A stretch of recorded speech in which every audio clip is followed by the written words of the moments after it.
Hello guys, I'm going to be going over the Wednesday, September 9th, two-game NBA slate. We have the Raptors against Celtics. That'll be game 6, and then the Clippers and the Nuggets game 4. So let's go game by game. I'll start with Toronto and Boston. So for Toronto and Boston, we already know that both sides just play their starters heavy minutes. We know where the usage is going to. Obviously, it's going to be Lowry, Van Vliet, Siakam, and then Tatum, Kemba, Jaylen Brown. So all those guys are going to be in play, but from this game, I think Fred Van Vliet stands out. His price tag $7,500. He was actually one of the rare Raptors that did pretty well, or not too well, but like he didn't kill you. He got 34, which obviously isn't great, but the Raptors as a team, they just played really poorly last time, and I expect them to definitely step it up this time. It doesn't really matter if they win or not. In terms of like daily fantasy, because you just want the game to stay close. Now these two teams are really talented defensively. Of course it's the playoffs, so every team's really good, but just Toronto and Boston, this is more defensive battle. Clippers and Nuggets have generally been a little bit more high scoring, but that's kind of factored in the prices here because these guys are still really cheap, especially like Van Vliet, for all the minutes that they're getting. So in terms of like priorities, I think from the Raptors side, I'm gonna go with Van Vliet 1, Lowry 2, Siakam 3, and then for OG, I just feel like him and Marcus Smart are gonna be two guys that are just constantly very high owned, but at their price tags now, they really don't have a lot of upside. 5,700 for a guy with a very low usage rate who depends on shooting who's really shot dependent. He needs to get rebounds and defensive stats, and really he's not a top option on offense. There's not a whole lot of upside here, and there's definitely room for only like 4x return, which is not going to be good. So I don't want OG. I'll probably play a little bit of him just because I play a lot of lineups, and also it's only a 2-game slate. But OG, Marcus Smart, same thing, just both of them not guys that really have a high upside. With Smart, it's the same thing. He does a little bit of everything on the court, but he needs to make his shots. He's only there to stand on the side to make threes and also backdoor cuts, whatever, layups, dunks. He needs those decent stats, so he's going to be a lot better on FanDuel. And then other guys, Serge Ibaka, he's questionable, so I think this is actually pretty important because if he's out, Marcus Saul, his minutes are going to be a little bit safer, but you can also see them just closing with Norman Powell. I think that's something that we can definitely see. I'm not going to read too much into last game's minutes because the Raptors were just really bad. And so Nick Nurse is trying to find something to just spark that offense, and just really nothing worked for them. So I'm not going to read into like how a lot of their players lost minutes. I don't expect that to happen again here. They're going to play better. I believe in, the usual starters. But definitely, if Ibaka's out, Marcus Gasol, he's back to a cheaper price now. 4,100 for at least we're probably going to see him play 20 minutes. And if Ibaka is out, he can get closer to 30, which in that case, then he makes for a very good value play. But yeah, just make sure that, you stay up to date. Ibaka, if he's out, Chris Boucher probably picks up some backup minutes, but even though he is a very productive player, he's just not someone that is probably going to get a lot of run, especially because it is the playoffs and how tight the rotations are. I expect Nick Nurse to probably run their starters 40 plus minutes, especially since this is basically win or go home. For Boston side, I'm going to go with, I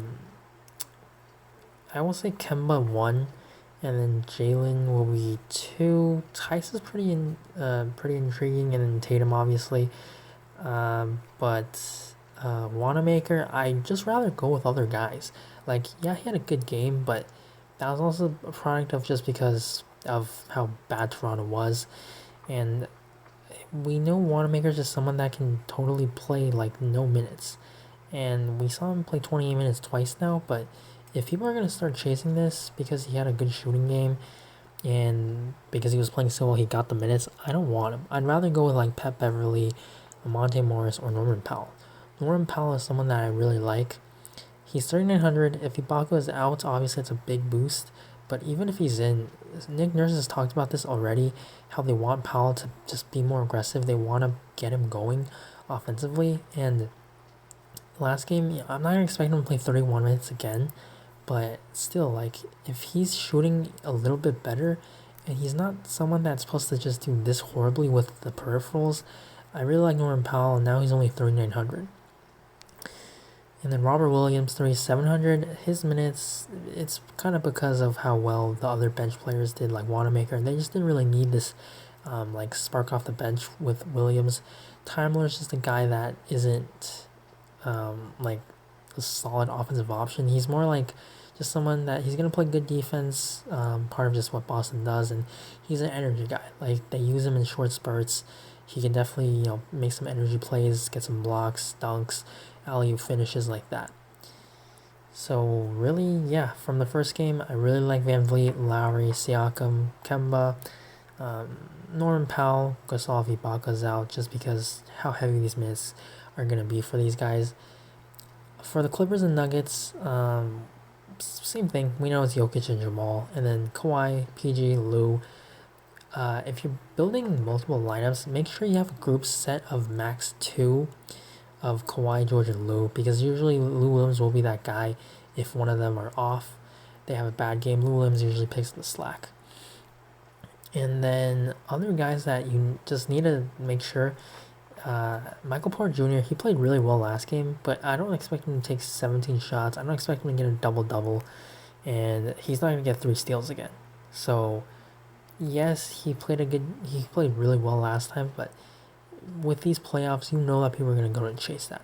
So I would not be surprised if Michael Porter is like 30 or even 40% owned. And really, honestly, I just want to play Jeremy Grant over him. I want to play Marcus Morris over him. Millsap even. Zubats. All these guys I like more than Porter. I'd rather pay a little bit more for Lou Will too. I just don't want Michael Porter that much if he's going to be very popular. It's the same thing with like Paul Millsap. If he's popular, I don't want him. Both these guys are actually, you should actually play a max of 1 MPJ or Millsap, because usually they're going to close. They're for sure closing with Jamal, Jokic, and then Jeremy Grant. And Gary Harris is getting the minutes now that he's getting a lot healthier, so he's closing. So that final spot's going to go to Millsap or MPJ. Usually it could be a defense-offense thing, but they usually will not both close unless like Jeremy Grant fouls out or something weird happens. So that's how I kind of see that situation with the Clippers centers. Zubats, they want to play him. He didn't get that many minutes last time because he was in foul trouble. But they know that this is the best matchup for him against Jokic. Harrell, too undersized, same with Green. Zubats is the better matchup. It's the best matchup that they can throw at Jokic. Now, obviously, a lot of foul trouble risk, but if he's able to stay out of it, Jokic certainly isn't a defensive lockdown center. So you're going to be able to get Zubats, who his size, it's definitely, it's right there with Jokic. So he's someone that can get a double-double. He's not going to be a big offensive option, but he's always going to be around the rim. And so he's going to be able to catch easy lobs or just easy passes that he just finish layup or dunk. And we know just being around the rim, especially when Jokic has to help on drives, Zubats is going to be able to be freed up for rebounds, putbacks, whatever. And Montrezl Harrell, this is concerning because Harrell just hasn't looked that great, and they want to give JaMychal Green minutes at center too. So you're basically having a 3-way split for the center minutes. Obviously, when you're building a lineup, you can put Green at power forward, but mostly he's playing center. He'll get minutes off, especially that first stint with Harrell. Green will be at the 4, but you're getting 3 guys essentially splitting 48 minutes at center now. So that's really concerning when you want to roster Harrell. Obviously, if there's foul trouble happening with Zubats, you're going to get a boost with Harrell and Green. So definitely your max centering, make sure you have those guys. But Patrick Beverley, I prefer him. His minutes are going to slowly go up. He's still on a minutes limit, but if you're getting 20 minutes compared to 20 minutes of Monte Morris, I really like both of them. And because Beverley, he had like a down game there, that he's just not someone that is really productive. He doesn't have a high usage rate. He's able to do a little bit of everything, but he's not productive, as in he doesn't have a good usage rate. He's not a good or top option on offense, and so you're really getting a lot of minutes. Just you need him to rebound and get those defensive stats. With Monte Morris, he actually handles the ball a lot more, and he's just very secure. He's a very good point guard, passing, assist to turnover ratio. He's among the league leaders. And then other guys, haven't mentioned Gary Harris, 4,600. Yeah, he's still in play. He's playing a lot more minutes now, and Torrey Craig is kind of just fallen out.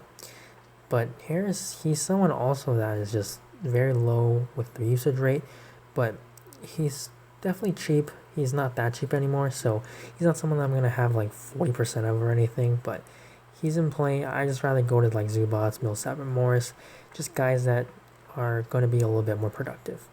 So overall, for Draftkings on the slate, I think Fred VanVleet is going to be one of my top options. I'll put him in at shooting guard, and then other guys, Zubats still, he's just too cheap. I think he should be over 5K, and we know the kind of upside that he has, and at this price tag, he's just very affordable. And I think the Raptors, they're gonna be really good here. Just the minutes are gonna be really secure, so I don't mind if you go with Lowry. I think you can go with both. Coach Nick Nurse did kind of say how disappointed he was in Siakam. So if you're into narratives, maybe Siakam hears that talk and he really tries to come out and just bring it. Looking at like how the slate is, you can either go with Siakam here, but if you don't want to pay up, you have all these 4K guys. So you can definitely save a little bit. And then point guard, same thing. You can pay up for Lowry, or if you want Kemba because you want some Boston exposure. But then you also have Lou Will in the mid range, but you have those value options in Monte and Beverly. So there's a lot of options actually for it only being a 2-game slate. But again, I think I'm gonna prioritize Kyle Lowry because he just handles the ball a whole lot more. And then I'm gonna go with Jeremy Grant here as our small forward, and I'll go with Marcus Morris because these guys are just dudes who will play a lot of minutes. They can contribute in a lot of ways, and I just think that you really need some of these mid-range options. It's not really a slate that I feel like you have to go up to like Kawhi and Jokic. Obviously, those are the only guys that have like a monster 60, 70 point upside, but really, I just feel like with the value, how I'd say poor it is compared to the slate like today, where you had like Rondo and Dante DiVincenzo, all these guys, which grade out to be a lot better. This is more of a slate that you want to go balanced, especially because of how great this mid-range is. So Lowry, VanVleet, Jeremy Grant, Marcus Morris, and Ivica Zubats for DraftKings. For FanDuel, I'm going to go with point guard. I think you go with one of the top 3 options, and then you go with Lou Will. So Lou Will be one of my core picks. Shooting guard, I like VanVleet again. He's going to be over George for me. But Marcus Smart, as I talked about him on DraftKings, he's someone that just fits the bill for FanDuel scoring. And he's a lot cheaper here, so I really like him. Gary Harris is kind of overpriced here. I'd just rather go with Norton Powell if you want to save. But Smart, definitely. Small forward, I think Jeremy Grant is the top option here at 5K. He's also someone that gets a lot of defensive stats, so he fits into this build as well. And then power forward, I think Marcus Morris is too cheap. So 5,100 on a really, when you're looking at power forward, it's either Tatum or you go down. And I feel more comfortable going with Morris than Tice because he's cheaper than him. And then with Millsap, his minutes usually aren't that secure. So I just rather take Morris, where we usually will get 30 to like 34 minutes out of Morris. And then center, it's Zubats or Jokic. But if you're building it like this, you have room, especially when I have 4 or 5K guys, to go with Jokic. And so I think for FanDuel, if you're gonna be able to go with these value guys, you have the you just have the salary to do so. So it's gonna be Lou Will, Marcus Smart, Jeremy Grant, Marcus Morris, Nikola Jokic for FanDuel. But I really like Fred VanVleet, so I would put him in. I think he's far and away another one of the better shooting guard plays. So shooting guard, it's VanVleet and Smart. That's one of the positions where I just am pretty set on my 2 options. So there you go. There's 6 picks actually for FanDuel. So on this game, on the slate, usually for playoffs, I just don't fade like anything regarding like blowouts. I just usually play this game straight up. So that's just how I kind of play all these NBA slates. So good luck on the slate as usual. I'll try to make more videos. NBA is coming to an end definitely, but there should be like 2-day slates when it's the conference final. So I'll try to make sure that I do upload a little bit more consistently. So thank you guys for watching, and good luck on the slate, and I'll see you in the next video. Bye.